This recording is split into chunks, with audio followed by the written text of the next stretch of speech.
একবার নবীজি সাল্লাল্লাহু আলাইহি ওয়াসাল্লাম কঠিন অসুখে পড়লেন। এক রাতে স্বপ্নে দেখলেন দুজন ফেরেশতা এসেছেন।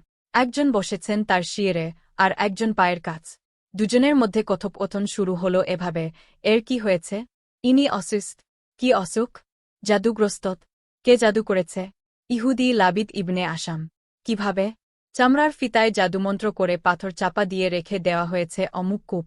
যাও সেটিকে বের করে আগুন দিয়ে জ্বলিয়ে দাও। নবীজি সাল্লাল্লাহু আলাইহি ওয়াসাল্লামের ঘুম ভেঙে গেল। সকালবেলা নবীজি সাল্লাল্লাহু আলাইহি ওয়াসাল্লাম কয়েকজন সাহাবীকে কথিত কূপে পাথরচাপা দিয়ে রাখা জাদুকিত ফিতাটি উদ্ধার করে আনতে বললেন। দেখা গেল ফিতাটির মধ্যে একটি সুতা পেঁচানো রয়েছে। সুতাটিতে রয়েছে অনেক গিন। এই ঘটনার প্রেক্ষিতে সূরা ফালাক ও সূরা নাস অবতীর্ণ হয়েছে। সূরাদ্বয়ের আয়াত সংখ্যা 11। নবীজি সাল্লাল্লাহু আলাইহি ওয়াসাল্লাম একটি করে আয়াত পড়তে লাগলেন। সঙ্গে সঙ্গে খুলে যেতে লাগল একটি করে গিট। সূরা দুটি শেষ করার সঙ্গে সঙ্গে সমস্ত গিট খুলে গেন। ওদিকে নবীজি সাল্লাল্লাহু আলাইহি ওয়াসাল্লাম অসুস্থ হয়ে উঠলেন।